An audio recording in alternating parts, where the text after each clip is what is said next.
Olá pessoal, tudo bem com vocês? Conversa do vídeo de hoje vai falar sobre o TRIG11, ETF da Trígono, que tem lá o BTG como administrador. A gente vai comentar sobre esse ETF de Small Caps, metodologia, price action, correlação, que é o mais importante, como é que está o ETF em relação ao seu principal correlato aí, que na minha opinião é curva de juros. Por hora estou utilizando 2027, mas no vídeo de hoje, pessoal, a gente vai navegar aqui sobre o ETF Trígono 11, porque muitos de vocês que me acompanham, e aliás o mercado como um todo, conhece mais o Small 11.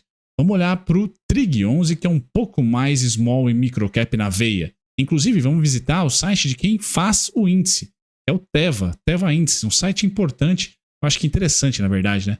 Para a gente como investidor pessoa física analisar, principalmente se você acha que ETFs vão dominar o mundo. O disclaimer está na tela, eu sou Bruno Mazzoni, analista CNP e Tech, seja muito bem-vindo.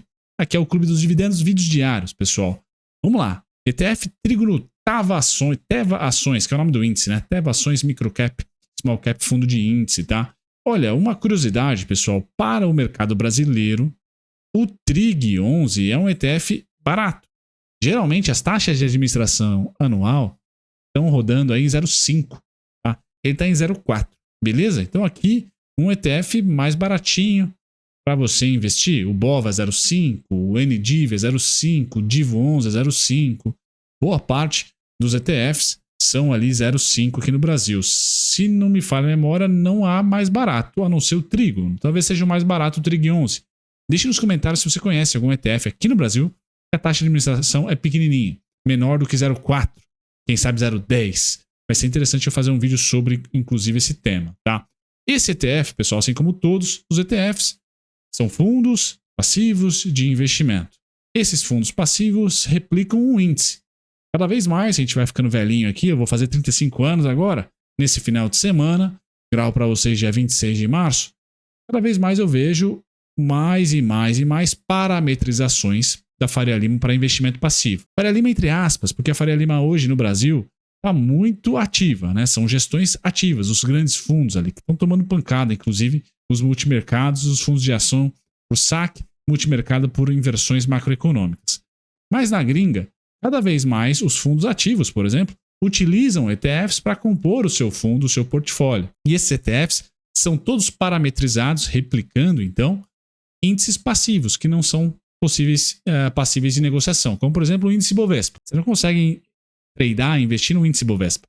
Mas o BOVA 11 é o ETF que replica o índice Bovespa. Então, o BOVA 11 é sim investível, vamos assim dizer. E nos Estados Unidos, na Europa, na Ásia, tem índices passivos para tudo que é mercado. Aqui no Brasil, eu conheci via Trig 11 a Teva, que é uma empresa específica para se formar, se criar índices. Então vai lá o fundo específico e fala, Teva, eu queria só ações de urânio, da geografia sul-asiática, ou sei lá, geografia leste europeia, que seja, e eu quero então achar essas mineradoras. Tem como você fazer um fundo para mim, tá? Passivo com essas mineradoras? Porque eu, pós esse fundo ser criado, vou olhar para a viabilidade desse fundo, para as regras que você colocou nesse fundo. As mineradoras têm que ter governança X, dividendos Y, capitalização W. Eu, via esse fundo, esse índice passivo que você fez, vou criar um produto financeiro. Qual produto? Um ETF.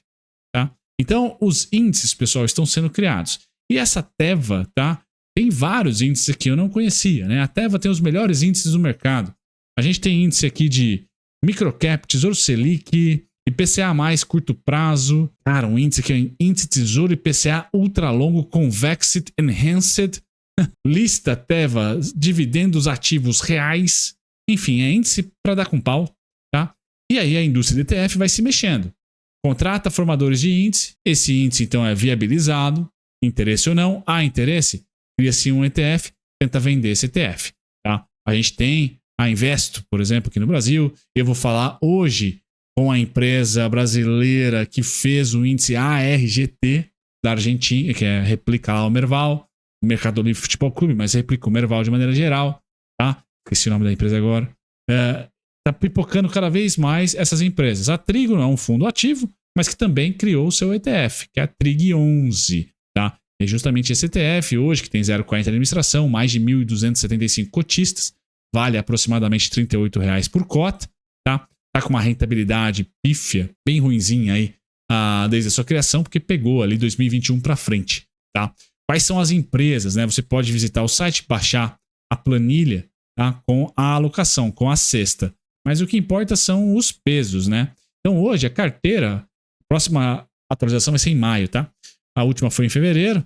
Então a carteira hoje tem PetroRecôncavo com a maior posição, 4,05, Iguatemi, IRB, CRNA, que eu nem sei o que era, essa é a Serena, mas se não me engano acho que é construção civil, ou energia elétrica, me perdoe, energia elétrica acho, né?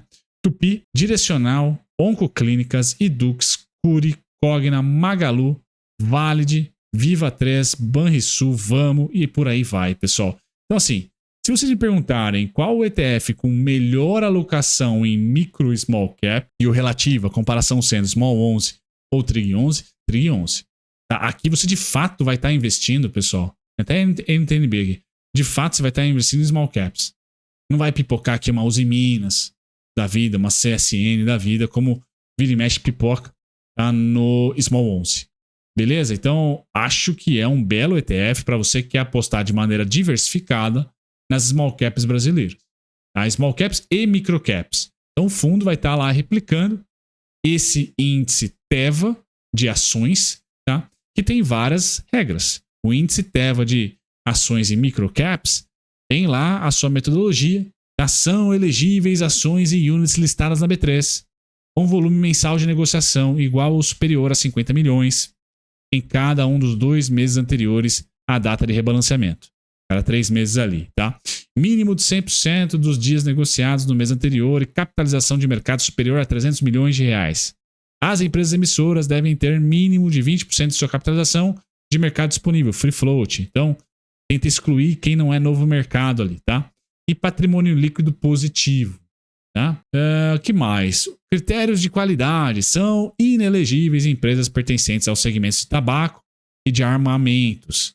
Como critérios de governança adicionais, são inelegíveis empresas com ressalvas em seus demonstrativos financeiros e empresas inadimplentes na entrega de periódicos, tá, dos resultados. Também são inelegíveis empresas de recuperação judicial, extrajudicial, patrimônio líquido negativo. Tá? Bem legal aqui, ó. A cada ativo do índice é atribuído um peso proporcional à sua capitalização de mercado disponível para negociação, free float. Tá? O rebalanceamento ocorre no primeiro dia útil dos meses de janeiro, abril, perdão. Então é abril, pessoal. Achei que era trimestral. Já estou errado aqui, ó. Então, mês de rebalanceamento. Janeiro vira fevereiro nova carteira, por isso que fevereiro é a mais atual. Abril, tá? Só não sei se vira maio nova carteira. Eu ainda acho que eu não errei. Vira maio a nova carteira, tá? E depois novembro a última, tá? Outubro, novembro, é isso aí. Então a gente vai ter ali janeiro, abril, julho, perdão. Janeiro, abril, julho, outubro. Carteira nova que você vai poder olhar então é fevereiro, maio, agosto e novembro. É isso aí. Cada temporada corporativa basicamente, tá? São levados em consideração todos os ativos até o último dia do mês anterior. Bem legal aqui então, pessoal. Tá? Atualiza-se então nas plataformas sempre um mês depois, fevereiro é a última atualização, mas janeiro, né, até o último dia útil, tá? Você vai ter ali o rebalanceamento, que é bem bacana mesmo, tá? Bem legal. Então tem o contato, inclusive se vocês quiserem aí, o contato do Teva Índices, cliquei sem querer, para vocês enviarem e-mail, tirarem dúvidas. O Trig, pessoal, com aquela composição que eu comentei para vocês, agora entrando na parte técnica, você é investidor agora, tá? Ele basicamente vai ter uma sensibilidade muito grande, apesar de ter exportadoras ali, vai ter uma sensibilidade muito grande com a curva de juros. Principalmente porque Trig 11 não está na cesta do botão dos gringos ainda. Tá? O Small 11 tá, o BOVA com certeza tá. Então assim, por falta de liquidez, a gente vai aumentando a sensibilidade com os juros, com a curva de juros. Com menor sensibilidade à curva de juros, a gente fica com o Roberto Campos, agora com o Galípolo, tranquilão. Mas o Trig não é o caso, ele precisa de fluxo. Tá? Precisa muito e esse fluxo é ajudado demais pelas condições macroeconômicas, uma delas sendo a taxa de juros, hoje altíssima. Tá? Então assim, tentei marcar para vocês nesse gráfico o seguinte, pessoal. 2024, no início, estão os verticais aí em vermelho, verde, vermelho, verde. Vermelho quer dizer quando o Trig caiu, verde quando subiu, vermelho quando caiu e assim vai. Vejam que quando o Trig caiu, principalmente foi quando a curva de juros abriu. Então, curva de juros abriu, trig caiu.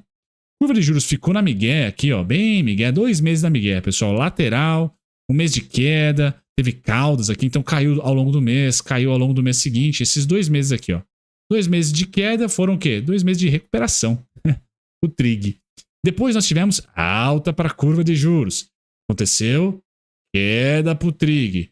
Depois, queda agora atual, né? Já 2025, queda na curva de juros. O que está acontecendo com o trig? Alta no trig. Então assim, onde um vai, outro vai atrás, opostamente. Basicamente isso do IPO para cá foi assim. E confesso, pessoal, do IPO para cá, 2021 final para cá, só 2023 foi maravilhoso. Só esse período aqui, ó, a gente pode ser que o trig pôde se valorizar. De fechamento da curva de juros aqui, ó, foi de fevereiro de 2023 até dezembro de 2023. O ano inteiro de fechamento com o início do segundo semestre com a leve alta aqui, mas uma queda forte, né? Então vejam, e aqui, ó, respondeu muito bem no fechamento. Opa, perdão. Aqui nós tivemos até uma primeira mentira aqui, né? Na correlação, inclusive. Eleições, pessoal. Eleições. Então, trig caiu nas eleições, tá? Beleza. Eleições confirmadas. Agora sim, ó. 2023 entrou. Janeiro, fevereiro e tal, começou o fechamento. Então, agora sim, fechamento, tá? Então, alta do trig. Alta da curva de juros. Abertura da curva de juros. Queda no trig. Beleza. Então, não tem nada de correlação. Não funcionou. Funcionou sim um leve período aqui de... sem direção, na verdade, né? Sem direção na curva. E o trig, por eleições, talvez deu uma quedinha, né? Caiu, não ficou lateral. Mais caiu do que ficou lateral. Beleza? Então, o único momento ali, 4 meses de chacoalho, mas eleições. Dá para se relevar. Depois não. Onde um foi, o outro foi o oposto.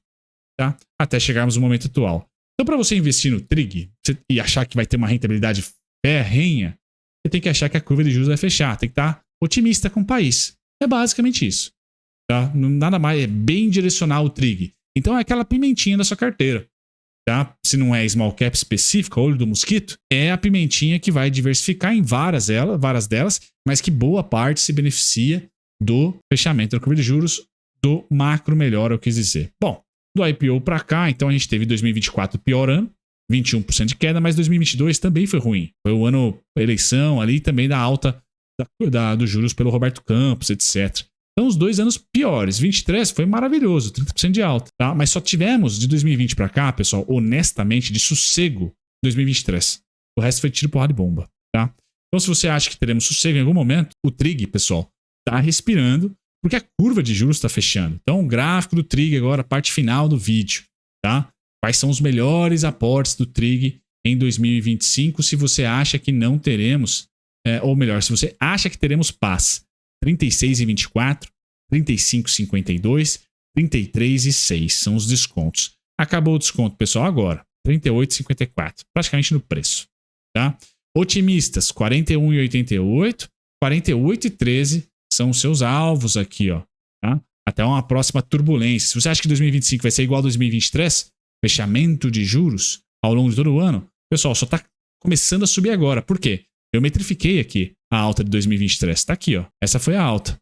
Vou grifar para vocês numa seta. Essa foi a alta.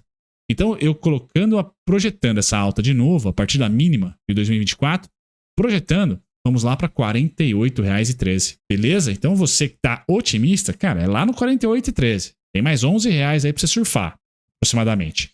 Você já travadão, 2025 tá mais para um 2021, sei lá, né? Você, bolsa travada, meio de lado, né? Travada, meio queda, um canal de baixa. Então você no 38,54 já para de aportar e vai voltar a aportar provavelmente nos 35,50, nos 32, nos 31, tá? Mais próximo das mínimas de 24. Beleza, pessoal? Legal conhecer o o Trig 11.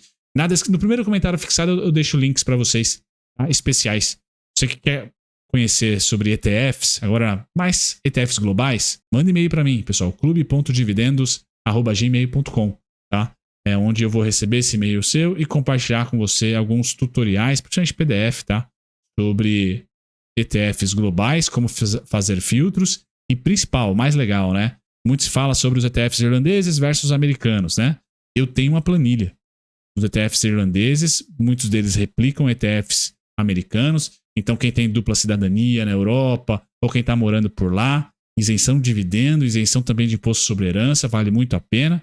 E a planilha eu distribuo para vocês no e-mail clube.dividendos@gmail.com. Tchau, tchau.